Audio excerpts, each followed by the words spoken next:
Oi pessoal, boa tarde. Vamos voltar a falar do livro do Luiz Eduardo Soares, Desmilitarizar. Mas antes eu queria trazer mais umas ideias do livro do Roberto Espósito, BIOS. A ideia de comunidade e imunidade. São coisas inseparáveis. Comunidade é uma vinculação entre pessoas com obrigações mútuas. E a imunidade é o rompimento dessa obrigação. Um indivíduo que não tem que mais responder por essa obrigação, ou pelo menos temporariamente, ele fica desobrigado. Um grupo fica imune ou desobrigado a responder obrigações com relação a um grupo maior.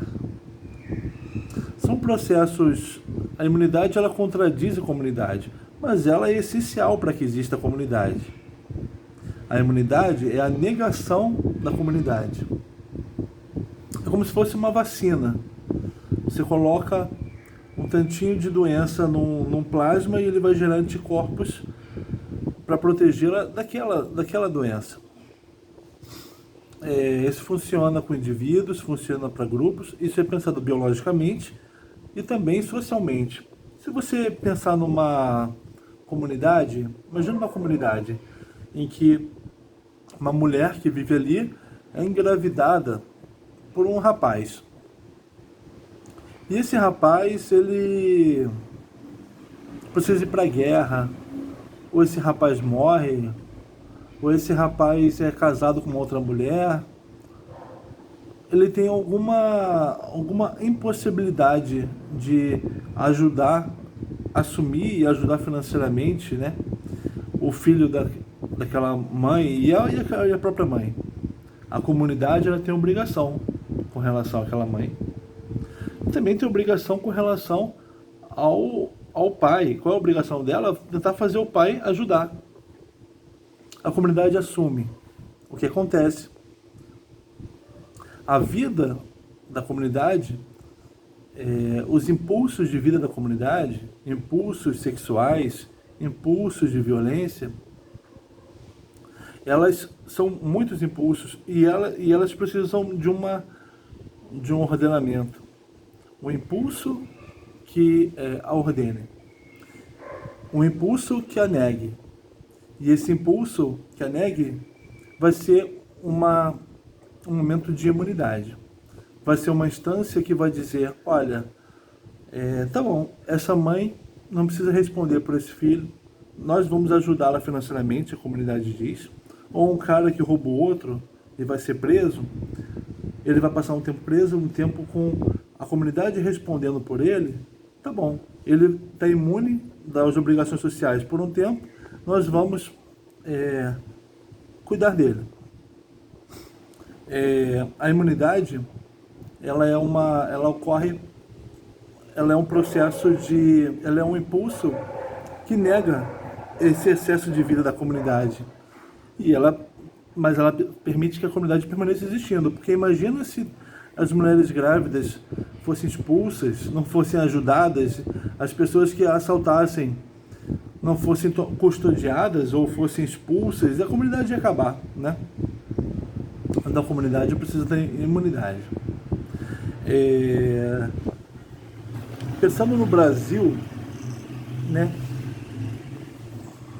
O Luiz Eduardo quer saber por que o Estado não assume uma mudança das políticas sociais, políticas de segurança. E nem a sociedade participa disso, né? Por que nós e os nossos governantes não assumimos esse aspecto da nossa comunidade? Para tentar entender isso, ele retoma o Brasil desde antes da ditadura. O Brasil se urbanizava muito rápido e as pessoas aqui, vindas do campo, aumentavam a quantidade de trabalhadores e crescia a desigualdade, crescia a pobreza, crescia o desemprego e os governos não faziam políticas de integração e as pessoas tinham rompido suas tradições, suas religiões, sua vida no campo. E aqui na cidade começaram a formar comunidades, né? O golpe militar, ele veio tentando impor uma ordem, né? Dizendo, nós temos o Brasil aqui, a comunidade brasileira é invadida por ideias estrangeiras de comunismo, e essas ideias contaminam pessoas aqui do Brasil que começam a querer justiça social, uma tal de justiça social. Essas ideias foram integradas, né? Essas ideias de eleger pessoas ou grupos que devem ser protegidos para que a sociedade continue existindo. A ideia da imunidade, né? Isso aconteceu? Não. Essa ideia foi perseguida.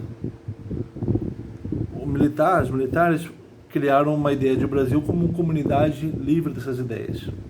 E comunidade livre também de qualquer problema o exército quis criar.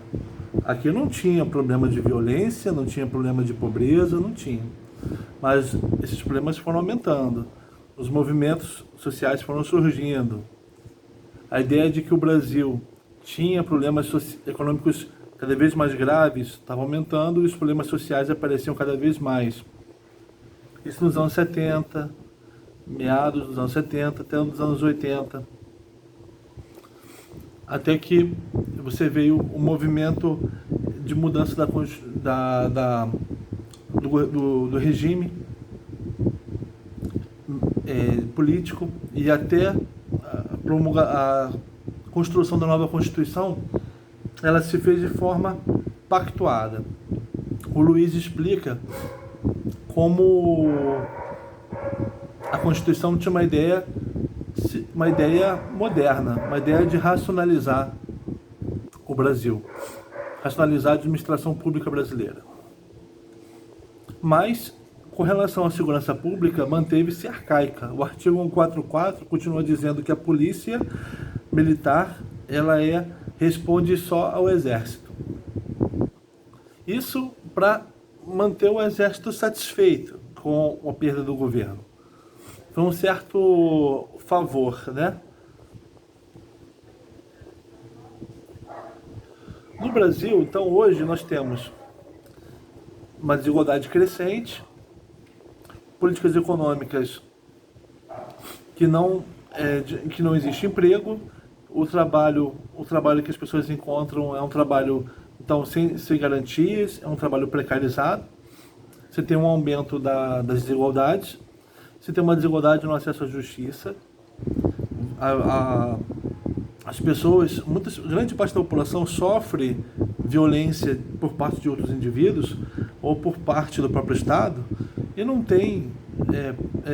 vai ter investigação do crime que ela sofreu, esse crime não vai ser punido, então o crime que as populações mais pobres continuam sofrendo tende a aumentar. E as violações de direitos humanos que o Estado brasileiro fez durante a ditadura ficou intocado. Durante o pacto, né, em que o exército ele manteve a ideia de que a comunidade brasileira é pura de problemas externos e internos, influências externas e problemas internos. E manteve essa ideia mesmo depois da democratização. A redemocratização só quis criar o governo representativo, voltar ao voto, mas manteve a ideia de que não tínhamos problemas internos causados pelos militares, ameaças de direitos humanos. O Estado brasileiro não violentava as pessoas. Manteve essa ideia de que o Estado brasileiro, a relação do Estado brasileiro e a comunidade brasileira é boa. Quando não é mesmo, né? Então, o que nós temos hoje são comunidades pobres tomadas pela milícia, pela igreja, que dão um contorno comunitário para elas, criam um ordenamento para essas comunidades que vieram muitas vezes do campo, são filhas e netas das comunidades, das pessoas que vieram do campo, e aqui na comunidade, nas grandes cidades, elas têm um ordenamento extralegal. Nós temos uma ideia de que nós resolvemos os nossos problemas, não pelo Estado. Nossa relação com o Estado, com as leis, é uma relação precária, né? A gente não conta com a polícia, com os direitos, com os prefeitos, os vereadores, a gente não conta com eles, né? A gente conta com o nosso jeito de resolver as coisas, com o jeito do miliciano aqui resolver as coisas, com o jeito do pastor resolver as coisas. Nós acreditamos muito na comunidade que vai resolver essas coisas, que cria essa ideia de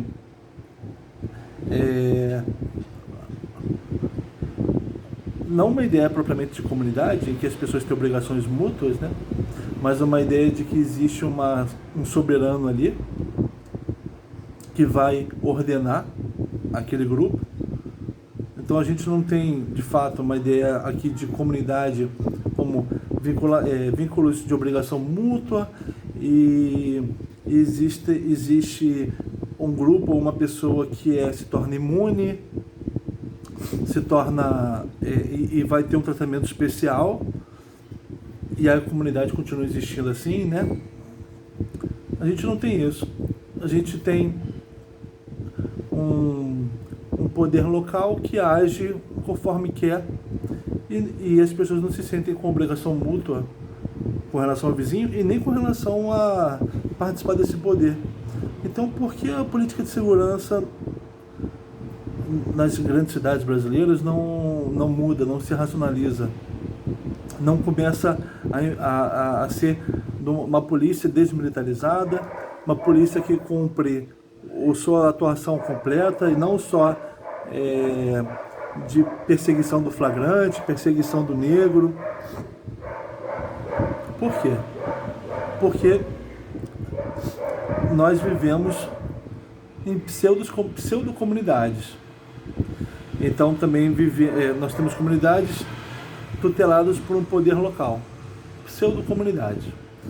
E também vivemos em pseudo-imunidades, falsas imunidades. Porque se vivêssemos numa verdadeira imunidade, a parceira da comunidade, aquilo que mantém a comunidade, se vivêssemos numa imunidade, teríamos o Estado funcionando.